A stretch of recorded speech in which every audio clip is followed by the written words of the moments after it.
بسم الله الرحمن الرحيم إن الدين عند الله الإسلام.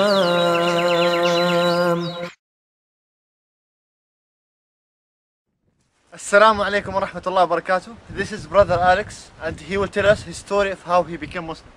Assalamu alaikum wa rahmatullahi wa barakatuh.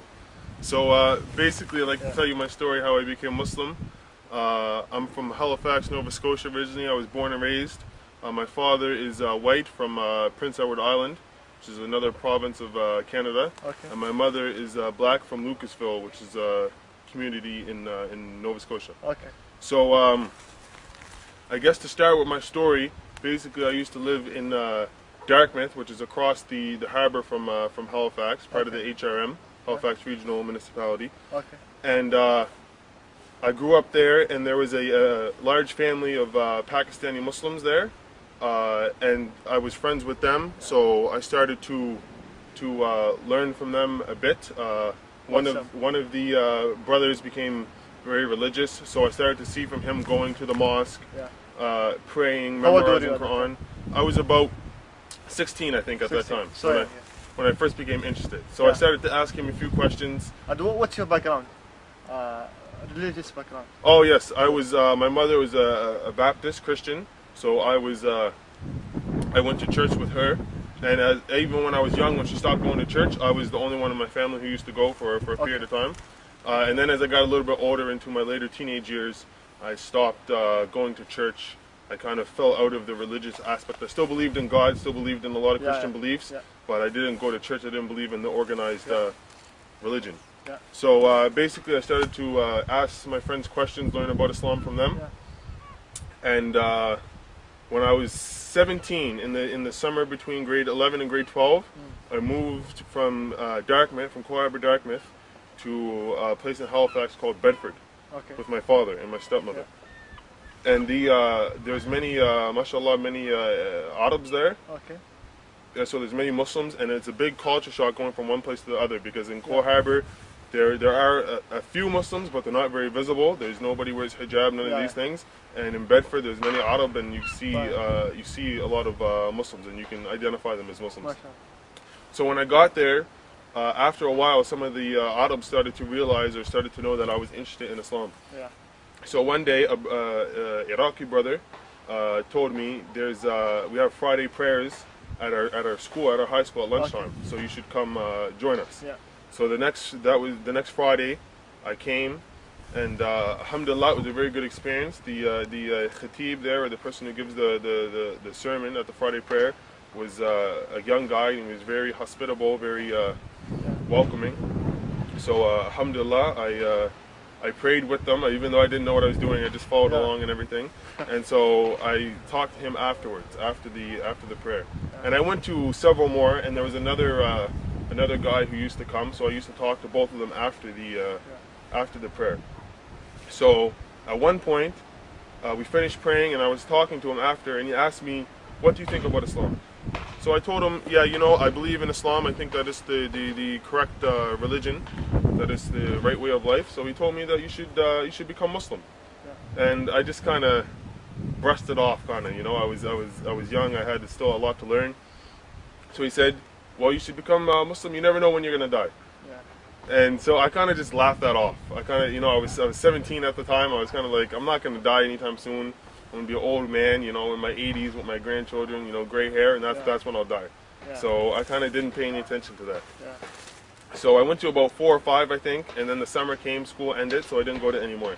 And one day in the summer, this was August, early August, I was working at Dairy Queen, and we got a call at work as we were closing, and the supervisor came and told us there was a car crash, and Khalid died. Okay, and Khalid was somebody who worked with us. He was a Palestinian Muslim brother. He was somebody who worked with us there for a short time at Dairy Queen. Yes, and he went to school with me. I was friends with him, and we graduated together. So when I first heard this, I didn't believe it. So I called the other supervisor who had called to tell the news, and I could tell on the phone she was telling me she was crying, so I knew it was true. So it didn't really hit me at first, but I remember on the way home, as I was walking home, I kind of just broke down. Like I kind of just started crying in the middle of the street. Why is that? This was at night, and you know I had some time by myself when I was walking home to think about it. And this was the first time that I ever knew anybody my age who had died. You know, he was my exact age. I was just barely 18 at that time. He was 18. We graduated together. So subhanAllah hit me very hard. So they waited a few days to have his funeral because his parents were in Saudi Arabia. So his parents got to Canada and they had the funeral. So the day of the funeral, I went to work in the morning and got off early to go to the funeral in the afternoon. So I remember somehow I'd learned about wudu, about the ritual ablution that we make before we pray. So I asked my friend, I called my friend on the phone and I asked him, you know, I learned about this thing, how do you do it? So he told me how to do it. So I made wudu and I got dressed and everything and I left. My friends picked me up and we went to the mosque in Dartmouth. They prayed Salat al-Janazah, the funeral prayer over him. I didn't pray, and then we proceeded to Truro, which is about an hour away, 40 minutes away, to the Muslim burial ground to bury him. So when we finally got to the graveyard, it was very emotional. You know, his brothers were there, his family was there, everybody, you know, a lot of young people, everybody was crying. And when they finally buried him, they put all the soil over him, they put all the dirt over him, and I was crying a lot at this point because I just saw him get buried. So I was crying so much at this point. And I'm crying and all these things, and I turn around and I see the sheikh who was telling me, you never know when you're going to die. You should accept Islam now if you believe it's the truth because you never know when you're going to die. So as soon as I saw him, subhanAllah, that was a sign from Allah that, yes, I could die at any time, and what he said was correct. So as soon as I saw him, I decided, okay, I want to become Muslim now. I already believed in it, so there's no point in waiting. So I told him I want to become a Muslim, but subhanAllah, he was very busy. He's the one who washed the body of my friend. He's the one who brought his family to the graveyard.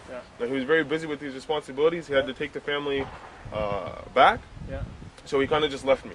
So now I'm sitting there and I'm just wandering around crying and all these things, and I see the other sheikh who used to give the khutbah there. So he sees me and he says, oh, how you doing, Alex? It's nice to see you again. I hope you're still learning about Islam. So I told him, yeah, actually, I want to become a Muslim. So, subhanAllah, right then and there, that we were standing in front of the masjid, in front of the mosque, which is right beside the graveyard.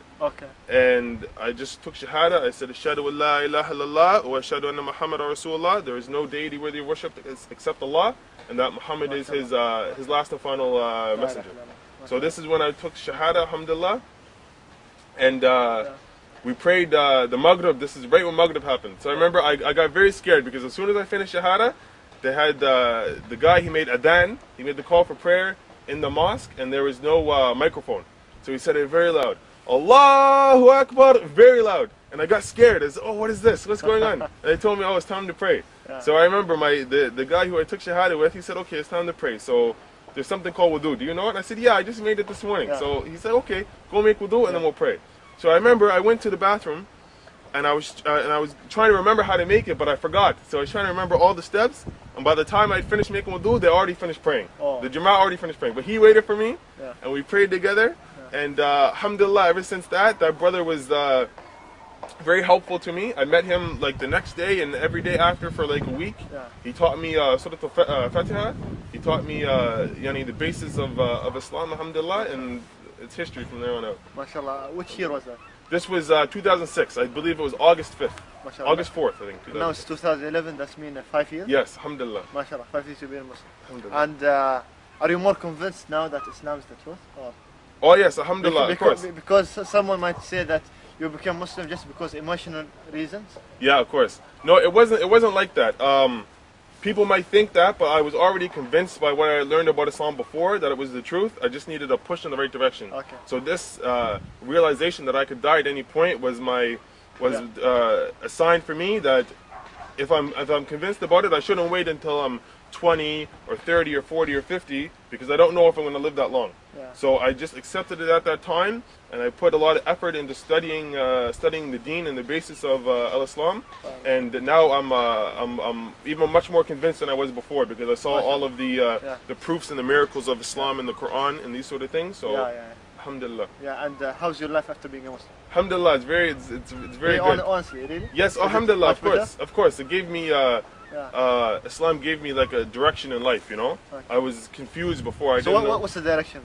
The direction is just to live in an upright life, a righteous way of life, you know. Okay. Before I was confused. I didn't know what I wanted to do, what I wanted to be. I didn't know what was the correct way to live. I lived by my own philosophy, so I was getting, you know, I was still young, so I was getting into some bad things at this time. But alhamdulillah, Allah guided me to the right path before you know, I got too far down the wrong path. MashaAllah, MashaAllah. Thank you very much. Okay, jazakallah khair. Inshallah, may Allah guide you for it. Jazakallah khair. Assalamu alaikum.